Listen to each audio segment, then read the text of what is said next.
Welcome, everyone, to the Everything Show, episode 948. I am your host, Matrixlord212, and I'm with Chris. What's up, Chris? I'm eagerly waiting to hear what this story is. What's up, everybody? Okay. So I saw this story about, what's his name, J.K. Simmons? Mm-hmm. That he plays Commissioner Gordon in Justice League. And they said it's not that much of a role in there, really.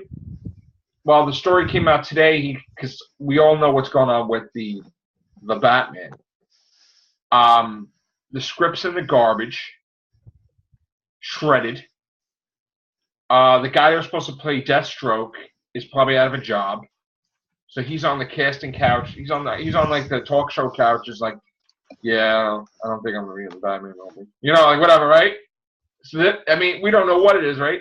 And now we hear that I heard all these stories like Hans Zimmer tried to write a soundtrack for Ben Affleck and he just couldn't as Batman. And he's like, I'm not doing that shit, right? And then Commissioner Gordon, who's played by J.K. Simmons, he doubts that he's even going to be in it at all. Like, he doesn't think it's going to happen. And if it does happen, he don't think he's going to be in it. In fact, people are probably thinking that Ben Affleck's not even going to be in it. So, here's the thing now. Don't get scared, but we may have a reboot of the DC Cinematic Universe already in the planning stages. Because you can't have a different Batman in this universe. So that may start a whole thing. All these ideas, Siren and all that shit, I don't think half of them can happen. What are you going to say? No, I was going to say, you know what they'll do? They'll friggin' kill him off in Justice League 2 if they get Ben Affleck to do it, if he'll do it. Right. They'll kill him off in friggin' Justice League Part 2 or whatever it is, and they'll friggin' do like a Batman Beyond thing. Just earlier in not in the far future. They'll cast somebody else. Well, let me ask you a question. Here's the thing. Are you fully invested in this universe, that you think this universe is going to last with Wonder Woman, Aquaman, that this stuff can be profitable, carry the DC Cinematic Universe? Do you think that it's a long-term thing like Phase 1, 2, and 3? I mean, from what I see, Chris, Batman vs. Superman sucked. Suicide Squad wasn't as great as we expected. Wonder Woman's coming out. I don't think it's going to be that good. Aquaman is just going to be out just to be out. Justice League, you know what? When does it come out? November. And where are the trailers? Well, I'm almost certain we're going to get one at Comic-Con. There's going to be something attached to Wonder Woman. So you're saying that Ben Affleck is totally signed for Justice League 2? I think he's done. Oh, no, for Justice League 2. Oh, I don't know. I have no idea. I think we're going to get a reboot. I think that, first of all, they're going to have to do a Man of Steel 2. But I wouldn't even call it Man of Steel 2. I just call it Superman. And I think that they just need to get rid of the darkness. Too dark. I think they're definitely going to do that. I think the next Superman movie is going to be less dark. It's going to be more hopeful, and it's going to have less destruction. I think it's going to be so light that you're going to need to freaking put sunglasses on. That's how bright. I don't think it's going to be that light. I think it's probably going to be complete opposite. I don't know because here's my thing. If Zack Snyder is confirmed to direct Justice League 2, he's got some pull left in that franchise, in the DC extended universe. I got to tell you though, I from what you asked me, I don't think that they're separating this into phases. I think they're just putting movies out, in some semblance of order, but it's not really sensible in my opinion. Do I think it's long term? I think they want it to be. But to answer your overall question, am I invested in this universe? No. Right. Because I liked Man of Steel, It has a lot of problems, but I liked it. I didn't like Batman versus Superman. I didn't like Suicide Squad. From everything I've seen and heard about Wonder Woman, I'm probably not going to like that either, to the point where I'm considering not going to see it. But right now, I'm still going to see it because I haven't seen anything that's like, no, that's terrible. Right. So I'll probably go see it. But, you know, do I think I'm going to like it? Who knows? I mean, I think that this universe is put together by gum. It's like Yeah, hanging by a thread. I think that the connective tissue of this movie has been what, an email and a bunch of clips on a computer. Okay. You could do stuff with that, but the way they've executed it, I think, is pretty bad. You know, the fact that we don't even know who the villain of Justice League really is. They're saying Steppenwolf, but it's like, why? It's stupid. You know, there are things about them. There are things about Batman versus Superman that I just don't understand. Like, how could Batman have a dream about Darkseid's parademons and see the Omega symbol in the Earth and Superman being evil? Was that a dream, or was he, like, having a premonition? Because originally when I saw that, I was like, oh, you know what's probably happening? Martian Manhunter is telling him what's going to happen. And then it's like, no Martian Manhunter. And it's like, oh. Well, I mean, I thought it was connected with the Flash visions, like the Flash things, or. But how the hell does that work? I don't. Too. The Flash can travel in people's dreams now. I don't even know. Unless they explain it, maybe he's doing something with the mother box or something. I don't know. Did they boom tube the Flash into Batman's subconscious? Is that what they did? Well, they kind of did that in Rebirth, where like Batman's in the Batcave. And the Flash is trying to appear, and he's like, Bruce! Yeah. And Bruce, like, can't see him, but then he sees the Watchman thing, in the right? So it's like... the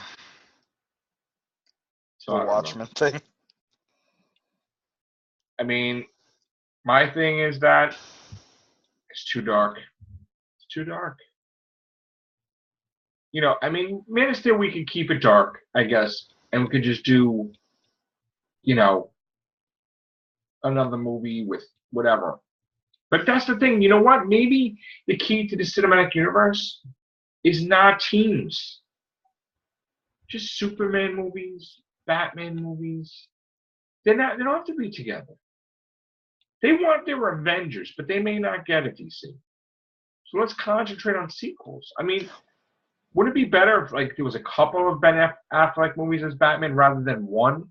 Where, like, he's fighting the Riddler, he's fighting this. This is, like, prequels. Maybe it's better to do prequels before he started to be a real crab ass. The thing is, like, I'm not invested into this Batman, and I'm not invested into Wonder Woman yet. At least she's getting a movie. But, you know, the one character that they built up, Superman, they friggin' kill him off. So it's like... Who's Zod? No, Superman. Oh, they quote-unquote killed him, well, quote-unquote. I don't understand why they did and that. it's like, why? Why did you kill him off? What is the point of this? I know he's going to come back I was in definitely Justice not League. happy. I was not happy with that at all, because now you can't do the death of Superman. Yeah, thank you. You ruined it. But I got to tell you, though, as you know, we don't like it, but there's a lot of people that do, that just they can accept, you know, the things that we don't like, and they go see it. These movies do make money. They don't make the amount of money that they're hoping, but they make money. They're not failures. Generation. It's a different generation. I mean, it's, you know. I mean, I've had conversations. Some of my friends love the DC Cinematic Universe. They love it. They think it's great. And I'm like, what is so great about it? I hate it. I mean, I respect their opinion. I respect anybody's opinion if they can tell me why they like something. I'll watch it, but I won't run to the theater like I would to Marvel. I mean, I bought a $10 Amazing Spider-Man comic. I don't think everybody's going to buy a $10 Amazing Spider-Man comic. That's loyalty right there. All right? And I'm probably going to buy another one. So, you know, I honestly fix Batman. Let's do prequels with Ben Affleck before he became crab ass. Seriously, and when we get to see what his Batman was before shit went to hell, and maybe it'll be more interesting. Maybe it'll be more interesting. Dye his hair or whatever. There's no gray. Show like a younger Tom. Whatever, you know. Maybe it'll be more interesting. Honestly, as weird as it might sound, I found him more interesting in Suicide Squad than I did in friggin' Batman vs Superman. To be honest. Well, I tell you right now, that was a great scene that we got to see the Joker, Harley Quinn, him like very briefly. Like that would have been a great Batman movie, which probably may still be a Batman movie. They'll show the Joker kill Robin or something, and then it'll be like, oh shit. Which probably will happen. They'll probably be right before this. And then he's retired for what, so many years or something? You know. All right, I think we're Batman talked out, right? What is there really to talk about? I mean, it's There's like a lot of stuff to talk about. No. I mean, with Batman, I mean, the movie's delayed. It's well, I mean, it would be like, all right, if you're gonna do a movie and you're gonna have one villain, let's have one villain, not like 10. Who would you use? What would you do? Who would I use? I would say the Joker right away because, like, let's see what he does in a Batman movie with Harley Quinn. Both of them. Maybe throw a Batgirl in there or something or whatever. You know? You know, honestly, I originally I would have said somebody else other than the Joker, but seeing the way, like, I think Jared Leto's Joker needs more time, so I'd say just the Joker. Maybe Harley Quinn, but if she's getting her own movie with them and Sirens, I mean, it's like, I don't want to see Harley Quinn in everything. I would want to see Batgirl in it because there was something, when I saw The Killing Joke, I don't know if I talked to you. Did I talk to you about that? I think so, yeah. I just found it, even though it didn't happen in the comic that way, I found it interesting that they got close, where she saw it as a relationship, and then they did have a relationship, you know? And it would have been interesting to see if it was that type of Batman with Batgirl and Harley Quinn with Joker, like interaction. Because there was like that thing with Batgirl would, I mean, there's stuff in the comics now, right? Batgirl and Harley Quinn, like whatever, you know. So I mean, I would want to see that, you know. And maybe they would do a twist. Maybe they would take things from Killing Joke and they would make her paralyzed from that, or and then have Robin in it too, and he gets shot, and make it totally where he's totally effed up by the end of it. And that's the way it is, not just one thing. Like surprise the people, you know. Sort of like Walking Dead, they killed like 2 people off instead of 1. Remember, which we predicted. So it's like, yeah. All right. That's going to be it for Batman on the Everything Show. So we got more stuff to talk about. Take it back now.